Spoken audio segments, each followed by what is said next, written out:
වර්ෂ 1961 අගෝස්තු මාස 31 වැනි දින ප්‍රථම වරට පේරාදෙණියේදී රංගගත වුණු සිංහබාහු නාට්‍ය ශ්‍රී ලාංකේය කලා කෙතට විශිෂ්ට නිර්මාණ රසක් එක්කල මහාචාර්ය ඉදිරිවීර සරච්චන්ද්‍රයන්ගේ නිර්මාණයකි. සරච්චන්ද්‍රයෝ ලාංකේය අනන්‍යතාවක් සහිත නාට්‍ය කලාවක් නිමවා ගැනීම වෙනුවෙන් නිරන්තරයෙන් විහිසගත් අයෙකි. ඔහු වර්ෂ 1914 ජූනි 3 වන දින දකුණු පළාතේ රත්ගම දොඩම්දුව ගමෙහි සිය ජන්මලාභය ලැබිය. ඔහුගේ පියා චාල්ස් ෆ්‍රැන්සිස් ද සිල්වාය. මව ලිඩියා පින්තුය. දෙමාපියෝ දරුවාට යූස්ටස් රෙජිනෝල්ඩ් ද සිල්වා යනුවෙන් නම් තැබුව.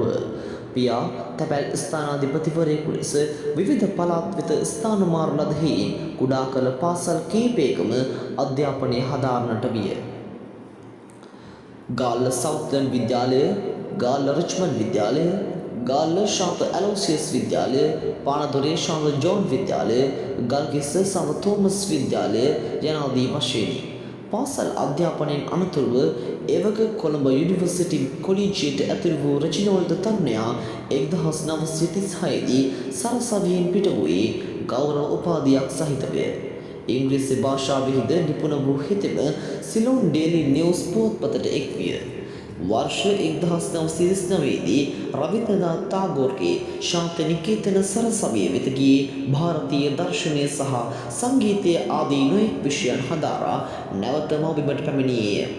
කෙටි කලක් ගල්කිස්ස ශාන්ත තෝමස් විදුහලේ ගුරුවරයෙකු ලෙස සේවය කර කතිකාචාර්යවරයෙකු ලෙස විශ්වවිද්‍යාලවල සේවයට එක් වූ හෙතෙම පසුව ලන්ඩන් විශ්වවිද්‍යාලයේ බාහිර අපේක්ෂකයෙකු වී පෙරදිග දර්ශනය පිළිබඳව ශාස්ත්‍රපති උපාධිය හිමි කරගත්තේ පේරාදෙණිය විශ්වවිද්‍යාලයට එක් වී පෙරදිග භාෂා පීඨයේ පාලි සහ බෞද්ධ දර්ශනය පිළිබඳ කතිකාචාර්ය ධූරයට පත් වූයේය.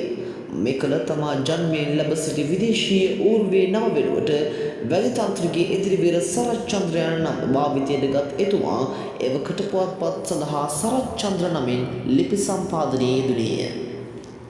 එතුමා මළගිය ඇත්තෝ මළවුන්ගේ අවුරුද්දා වැනි කතා නවකතා කිහිපයක්ද මනමේ සිංහබාහු පිමතෝ ජයති සෝකෝ පබාවතී වැනි නාට්‍ය කෘති විශාල ගණනක්ද විචාර පර්යේෂණ ග්‍රන්ථ බොහෝ ගණනක් රචනා කළේය. ඔහුගේ කල්පනා ලෝකය සාහිත්‍ය විද්‍යාව කෘති සිංහල සාහිත්‍ය විචාර කලාවෙහි නොමැකෙන සටහන්ය. එපමණක් නොව පින් ඇති සරසවි වරමක් දෙන්නේ නමින් ස්වයං ලිඛිත චරිතාපදානයක්ද එතුමා විසින් සම්පාදනය කෙරිණි. ඉදිරිවීර සරච්චන්ද්‍රයෝ ಭಾರತයේ කුමාරන් ආශාන් විශ්ව සම්මානයෙන්ද පිලිපීනයේ රැමෝන් මැග්සේස් සම්මානයෙන්ද ජපානයේ ස්වර්ණ රජත සම්මානයෙන්ද පිදුම් ලැබීය.